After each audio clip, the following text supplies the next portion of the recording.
Hello and world cup চলে আসলো, তো এবার ওয়ার্ল্ড কাপ নিয়ে শুরু করা যাক। ফিফা ওয়ার্ল্ড কাপ 2026 অনুষ্ঠিত হতে চলছে মার্কিন যুক্তরাষ্ট্র, মেক্সিকো এবং কানাডায়। আগামী 11ই জুন থেকে 19শে জুলাই পর্যন্ত এই টুর্নামেন্ট চলবে। তো সেই টুর্নামেন্টে কয়েকটি টিমকে নিয়ে আমি আলোচনা করব, বিশেষ করে টিম নিয়ে আলোচনা করব, তারপরে গ্রুপ স্টেজ ব্রেকডাউনও করব, কিছু প্রেডিকশন করার চেষ্টা করব। তো সেই সিরিজের ফার্স্ট ভিডিও। তো আজকের টিম হচ্ছে আর্জেন্টিনা। যদি এটা পাইরেটেড জার্সি আর্জেন্টিনার, প্লিজ ডোন্ট জাজ মি, 4 বছর আগে কেনা। তো আর্জেন্টিনা টিমকে এবছর আমি ওয়ার্ল্ড কাপের শুরুর আগে যা একটা দেখছি সবার সব কারণের মধ্যে অনেকেই আর্জেন্টিনা টিমকে ফেভারিট হিসাবে ধরছে না।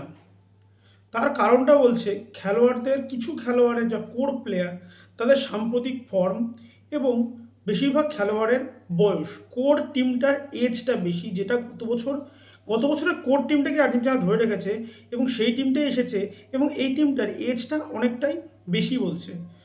তো দেখে নেওয়া যাক কীরকম বেশি এজ। আগে দেখা যাক টিমটা কীরকম। টিমটা যদি দেখা যায় 2022 সালে চ্যাম্পিয়ন হয়েছিল, তার ম্যাক্সিমাম 70% প্লেয়ার এই টিমে আছেন, নিয়ারলি 17 কি 18 বা 19 জন প্লেয়ার আছেন। তো তাহলে বোঝা যাচ্ছে যে গত বছর 4 বছর আগে টিমটাই রয়ে গেছে, তার সাথে নতুন নতুন কিছু সংযোজন হয়েছে।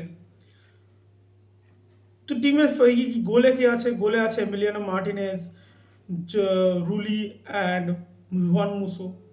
ডিফেন্স লাইনে Gonzalo Montiel, Nahuel Molina, Nicolas Otamendi, Cuti Romero, Lisandro Martinez, Nicolas Tagliafico. এরা আগের বছরও ছিল, এবছরও আছে। নতুন সংযোজন হয়েছে Valentin Barco and Facundo Medina. তো এদের সংযোজনটা কীরকম হবে সেটা হচ্ছে দেখার, কে কতটা সাহায্য করতে পারে দলকে। ডিফেন্স নিয়ে যদি আলোচনা করা যায়, ডিফেন্সের মেন প্রবলেম হচ্ছে age and injury and form. আমেরিকায় টুর্নামেন্ট, গরম একটা ফ্যাক্টর, বড়সড় ফ্যাক্টর গরম।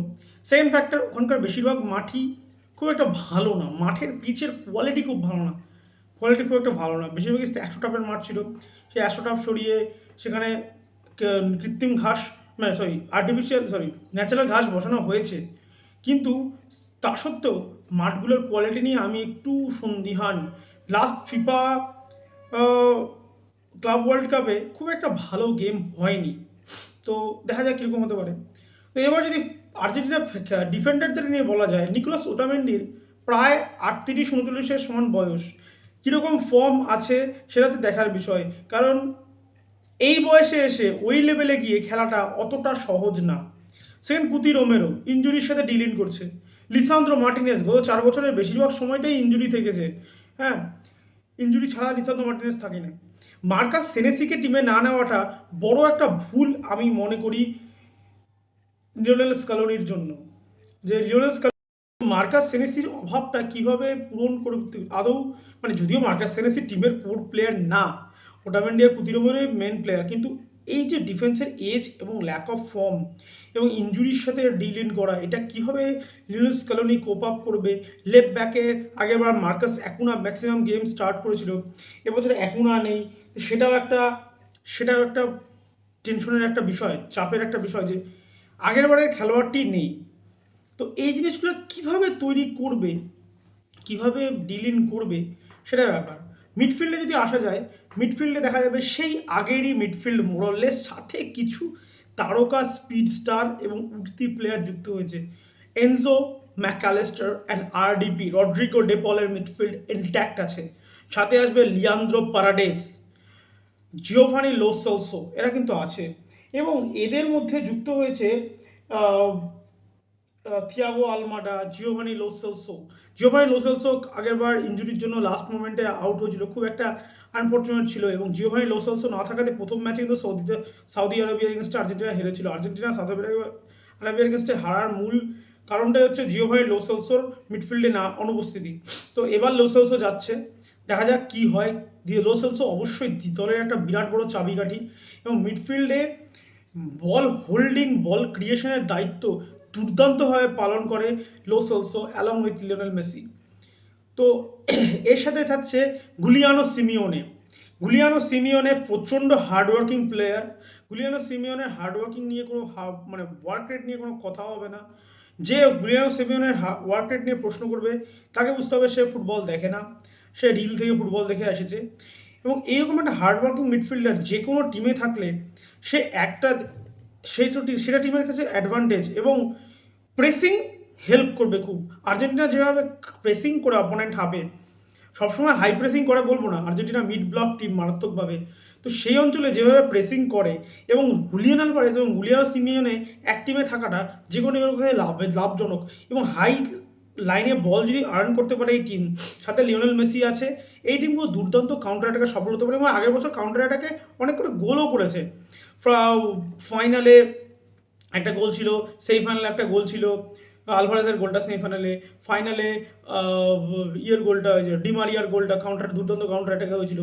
তো এটাই হচ্ছে টিমের মূল চাবিকাঠি। এই টিমের মেন রহস্যটা লুকিয়ে আছে টিমের কেমিস্ট্রির উপর। প্রত্যেকটা প্লেয়ার কীরকমভাবে খেলছে, প্রত্যেকটা প্লেয়ারের বন্ডিং, এই প্লেয়ার এভাবে খেলে, ওর একটা স্ট্রং পয়েন্ট, ওর একটা উইক পয়েন্ট, এটা জানে প্রত্যেকটা প্লেয়ার এবং প্রত্যেকটা প্লেয়ারের জন্য কম্পেনসেট করতে পারে। এটাই হচ্ছে এই টিমের মূল ইউএসপি।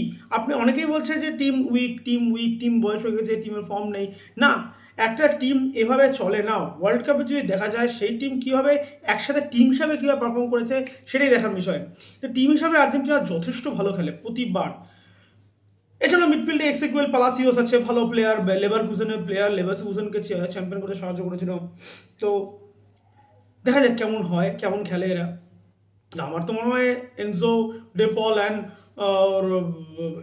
ম্যাকঅ্যালিস্টার স্টার্ট করবে বা লোসেলসো স্টার্ট করবে।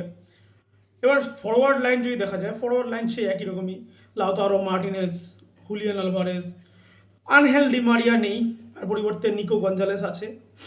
গতবার নিকো গঞ্জালেসও ইঞ্জুরির জন্য লাস্ট মোমেন্টে আউট হয়েছিল, অ্যানহেল কোরিয়া ছিল ওর জায়গায়, তো অ্যানহেল কোরিয়া নেই, নিকো গঞ্জালেস আছে। সাথে আছে নিকো পাজ, দুর্দান্ত প্লেয়ার, দুর্দান্ত প্রসপেক্ট। অনেকে বলছে মাস্তান তুনোকে কেন নেয়নি, প্রথম কথা হচ্ছে কেন নিবে সেটা হচ্ছে প্রশ্ন। নিকো পাজ অনেক বেটার প্লেয়ার, তো এই প্লেয়ারটার উপরে আমার ভরসা আছে নিকো পাজের উপরে। এবং সাথে তো লিওনেল মেসি আছেই, লিওনেল মেসিকে নিয়ে আমার বলার যোগ্যতা আছে না নেই, তো লিওনেল মেসি আছে। তো এই টিমটাকে লিড করবে Lionel Messi from the front, যেটা আগের বছর করেছে। এই টিমের প্রত্যেকটা প্লেয়ার লিওনেল মেসির জন্য জান দিতে রাজি আছে। তো এটাই হচ্ছে এই টিমের মূল ফান্ডা। We can work hard for Lionel Messi, কিন্তু ইনজুরিটাই হবে মেন ঝামেলা। ইনজুরির সাথে কীভাবে ডিলিং করে সেটাই দিন শেষে দেখার হবে। তো আমার মতে এবছরও আর্জেন্টিনা ভালো খেলবে। এবং স্ট্রাইকিং লাইনে আরও একটা প্লেয়ারকে করেছে, জোসে মারিয়া লোপেস, পালমেরাসের স্ট্রাইকার, 6 ফুট 2 ইঞ্চি উচ্চতা। তো চান্স হয়তো পাবে না, কিন্তু এর উচ্চতাকে কাজে লাগানোর চেষ্টা করবে বেশ কিছু ম্যাচে, যেমন জর্ডান ম্যাচে আই থিঙ্ক লেটার হাফে চেষ্টা করবে, কারণ টুর্নামেন্ট অনেক বড়।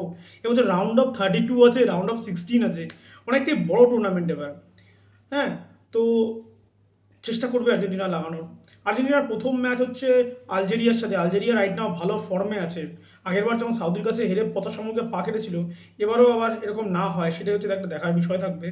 অবশ্যই স্টার্টটা ভালো করতে হবে। তারপরে সেকেন্ড ম্যাচ হচ্ছে অস্ট্রিয়ার সাথে। অস্ট্রিয়াকে নিয়ে আমার মতো চিন্তা নেই, অস্ট্রিয়া ইউরোপিয়ান টিম হতে পারে, but Argentina can bit Australia easily.